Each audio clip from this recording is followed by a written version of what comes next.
February 2022, Shorthand Tamil Junior Grade. Get ready for the dictation. 10 seconds. 5 seconds. Start. இந்திய நாட்டின் தியாகிகள் அனைவருக்கும் என் வீர வணக்கம்.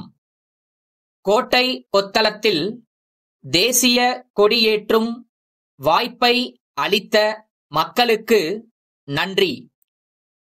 தமிழ்நாட்டு தியாகிகளின் மூச்சுக்காற்றை கொண்டு கட்டப்பட்டதுதான் இந்த நினைவு தூண். சுதந்திரத்திற்காக பாடுபட்ட தியாகிகள் வளமான தமிழகத்தை உருவாக்க நினைத்தார்கள். கொரோனா தொற்று ஏராளமான படிப்பினைகளை நமக்கு தந்துள்ளது. கொரோனா எதிர்ப்பு போரில் பங்காற்றிய மருத்துவர்கள், செவிலியர்கள், முன்கள பணியாளர்கள், அரசு ஊழியர்கள் அனைவரையும் பாராட்டுகிறேன். கொரோனாவால் வாழ்வாதாரம் பாதிக்கப்பட்ட மக்களுக்காக 4000 ரூபாய் 2 தவணைகளாக வழங்கப்பட்டது. தடுப்பூசி வீணடிக்கப்பட்ட நிலையை மாற்றி அதிகமாக தடுப்பூசி செலுத்தும் மாநிலமாக மாறி இருக்கிறோம். பொது வாழ்க்கையில் 50 ஆண்டுகள் உழைத்த நான் தமிழக மக்களால் முதலமைச்சராக ஏற்றுக்கொள்ளப்பட்டுள்ளேன் என்பது மகிழ்ச்சி அளிக்கிறது. பெரும் நிதி சுமைக்கு இடையில் முதலமைச்சராக பொறுப்பேற்று இருக்கிறேன். அரசின் பொருளாதாரமும் தனி மனிதர்களின் பொருளாதாரமும் தன்னிறைவு பெற்றதாக மாற வேண்டும். உங்கள் தொகுதியில் முதலமைச்சர் திட்டத்தின் கீழ் மக்களின் குறைகளை அரசு தீர்த்து வருகிறது. மதுரையில் அமைந்துள்ள காந்தி அருங்காட்சியகம் 6 கோடி ரூபாய் செலவில் புதுப்பிக்கப்படும். காந்திய சிந்தனைகளை இளைஞர் மனதில் ஆழப் பதிய வைக்க சூளுரைப்போம். சாதி, மதம், இனம் குறித்த சவாலை எதிர்கொண்டிருக்கும் நாட்டை வழிநடத்த கிடைத்த ஆயுதமே காந்திய சிந்தனை. தமிழ்நாட்டு தியாகிகளின் மூச்சுக்காற்று மூலமே இந்தியாவின் சுதந்திரம் கட்டி எழுப்பப்பட்டது. இந்திய சுதந்திர போராட்டத்திற்கு பாடுபட்ட தமிழர்களின் பங்களிப்பு குறித்த ஆவணம் உருவாக்கப்பட்டு விரைவில் வெளியிடப்படும்.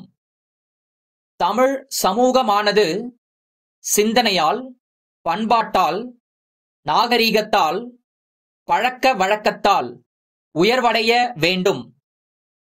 ஏற்றத்தாழ்வு அற்ற, உயர்வு தாழ்வு அற்ற ஒரு மனித உரிமை சமூகமாக மாற்ற வேண்டும்.